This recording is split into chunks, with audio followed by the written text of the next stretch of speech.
Are you suffering from a work-life balance? Are you not getting enough time for yourself as an architecture student? Then this video is the one for you.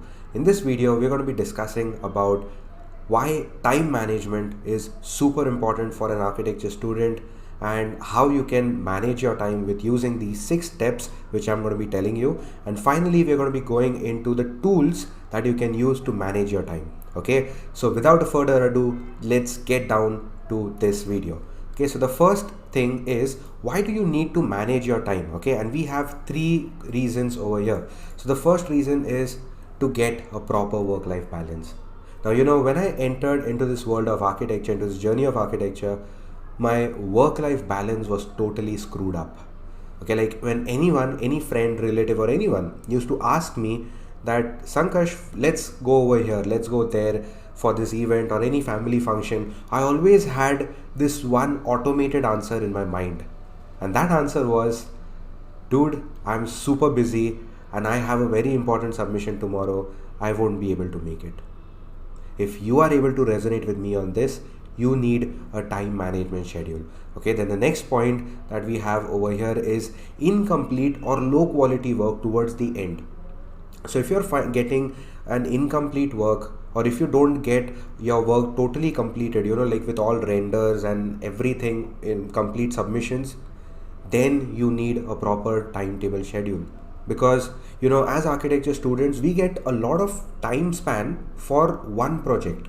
Okay, and we have to do a lot of different tasks. It's not like you give an exam at the end and you just get passed in that subject. No, you get like 4 to 5 months for a work, and in the beginning, we feel that we have a lot of time, but the main problem comes when all those redos and changes start to kick in, and at the end, you know yourselves how much time you have, right? And the third point is that to not put more time on the portfolio later on. Okay, now a lot of time it happens that people, they don't have their works fully completed during their submission time, and because they need to create a very good portfolio, towards the end they put in a lot of time and a lot of effort, and because of that, there is this major problem that during the hiring season for the interns, okay, for the internships, and even for the junior architects, during the hiring season, the people who submit their portfolio first, they get opportunities for multiple vacancies. Yeah, because they are able to submit their portfolios early. And the people who work on their portfolios for a longer time, and even though you might have really good portfolios, okay, you might have really good work, but at the end, the number of vacancies, they keep on reducing. So time management is super essential, and let's look on to the 6 steps on how you can manage your time effectively as an architecture student. All right, so these are the 6 steps.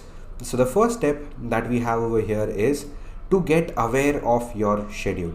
Now the first step is to just be aware of what are the activities that you're doing and how much time you're spending on those activities. Okay, so first just make a list of all the activities that you're doing. Okay, it doesn't matter what is that activity is. It might be binge watching Netflix, or checking your social media accounts, or it might be hanging out with friends, or doing your work, or anything. Okay, all that activities that you do from the time you wake up until the time you go to sleep, just make a list of all the activities. Then the next step is to put in the amount of time that you spend on each activity. Okay, now once you've done this, you get an awareness of where you're spending your time. Now after this comes the second step, and that is to divide these activities into 3 parts, okay, into 3 groups. And those 3 groups are non-productive activities, productive activities, and super productive activities.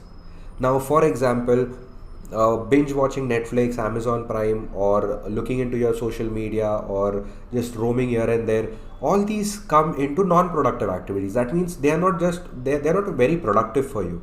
Okay, unless you're watching a documentary or something that is going to help you for your work.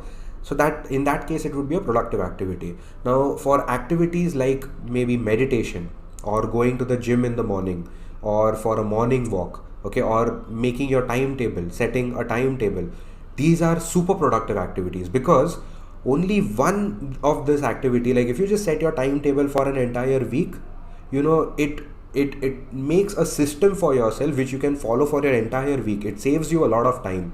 That is why it is a super productive activity. Okay, now for example, a morning jog, morning run. Yeah, one morning run or workout at the gym, it makes you feel really very fresh for the entire day. So that is a super productive activity. So similarly, based upon whatever your activities are, group them into three parts. All right. Then the next step that we have here is to plan your week in advance. Now let me tell you, this is one of the most beneficial step that you can take. You just have to spend a few hours or maybe just a few minutes into planning your entire week. But this one thing, it is going to save you an entire week's thinking time. Because the thing is, every day you wake up and you think about, okay, so today what I'm going to be doing. That thinking time that you put in every single day, you can eliminate that thinking time in just one day. The 7 days of thinking time in just one day. So every day you wake up, you don't have to think about what do I do next. You have it into your schedule, just follow the schedule and just keep on doing the tasks. Then the next step is to assign 3 major tasks per day. Now, it has been scientifically proven that if you just do one task for 8 hours, your productivity for that one task is just like 2 to 4 hours. And the other 8 hours, you might just spend time, unfocused time, okay, not focused. And there is this one statement which is said by one of my mentors, Vic Strisius, that your focus is your most valuable asset and not your time. The focus that you put into the time that you're working, that is more valuable, because if you're not focused, you're just wasting that time. Okay, so to get focused working schedule, what you can do is just assign 3 important tasks per day and just give 2 to 4 hours per task. Okay, and after that 2 to 4 hours, you might take like a few minutes of break, 15 to 30 minutes or 40 minutes, whatever suits you the best. Take a break wherein you can do your non-productive tasks. All right, so you can just divide these into the top 3 tasks that you want to do per day. So this is the 4th step. Okay, now even after doing all of these things, you set a timetable, you set a schedule, but the main problem arises here is, how do you follow the timetable? Because that is where most of the people fail. They don't follow their schedule. Okay, even though you make your resolution, you make your plans, you don't follow the schedule. And the problem here lies when you look at your goal, when you look at your outcome and not your intention. Okay, now this is written in this book, Atomic Habits by James Clear, and it is beautifully explained that why most of the people fail in their schedule and in their goals is because they only look towards the outcome. For example, okay, let's say that you want to take a 5-kilometer run, okay, or you want to do a 10-kilometer run. Now when you think that you want to do a 10-kilometer run, just that one thinking of like running 10 kilometers, it demotivates you a lot. Okay, you just put your mind into that position of 10 kilometers. Okay, so much of work to do, how am I going to do it? You start thinking all of these things and it demotivates you. The only thing that you need to do is you just have to think, what are you going to do in the next 2 minutes? Okay, this is our next step. What are you going to do in the next 2 minutes? Don't focus on the ultimate outcome. Okay, now your ultimate outcome would be that you want all your sheets completed in all its aspects. Okay, everything properly rendered and your complete model done, everything. But that is the ultimate outcome. Okay, don't think about that outcome. Think about only the next 2 minutes. Now, in this running scenario, if you think about what am I going to do in the next 2 minutes, okay, you might want to like suit up. Okay, wear your jogging suit. Then after that, what are you going to do in the next 2 minutes? You might want to wear your shoes. Okay, after that, what are you going to do? You might go and open your door.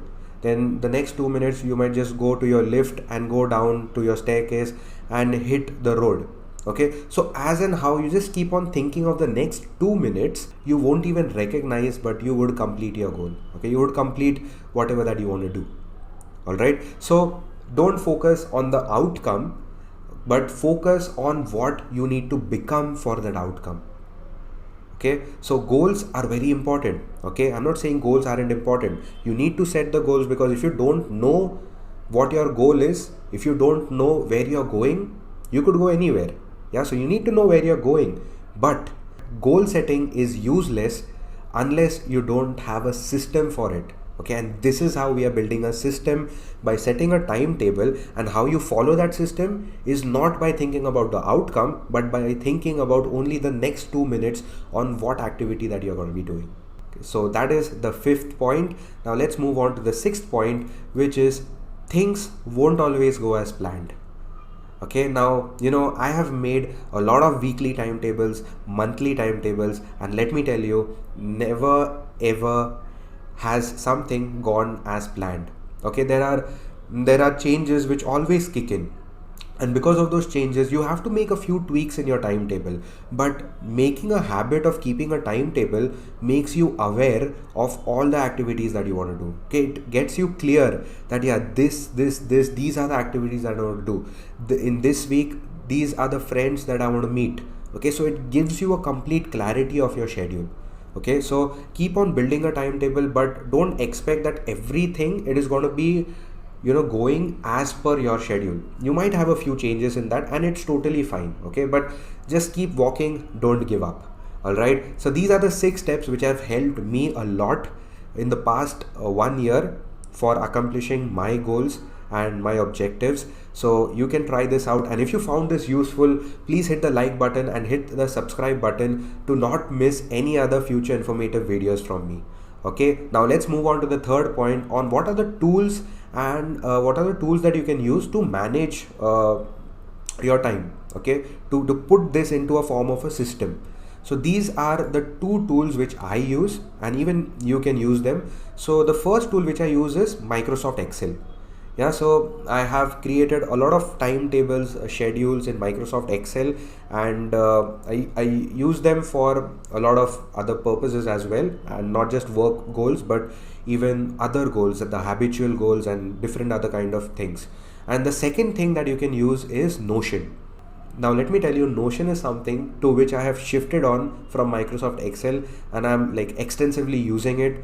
And the best part about Notion is that, let me show you. So this is my Notion timetable, and the best part about Notion is that you get predefined templates to manage your time. Now if you see all of my weeks, okay, like I've just made a schedule for all the weeks, whatever that I want to complete, and I just put it in the form of a calendar. Okay, so you can see the 3 tasks per day. Okay, this is my calendar, and I have put in like 3 tasks per day that I have to do. Okay, now what you can do is, so similarly I have a calendar, I have a food schedule, I have the time importance wherein I put in the important tasks, and everything. Okay, like super important, important, not so important, all of these stuff. Now if you just go over here to Notion, you can just look at what it gives you. You just click on this plus icon over here, and then you get so many different things. Okay, you can add an image, you can add a call out, then you can put in a table, board, gallery, list. If I just put in and click on this calendar, I straight away get a calendar. Okay, and all I have to do is just add in the tasks that I want to complete. Okay, so this is one thing that I extensively use for myself, and even you can use it to save yourself a lot of time and to manage your time. Okay, and the real reason why we are managing the time is these 3 things over here. Okay, to get a work-life balance, to have proper work, and you don't have to put in a lot of work, a lot of time later on. So if you found this useful, just type in useful in the comment section, and let's meet in the next video. Until then, bye bye and take care.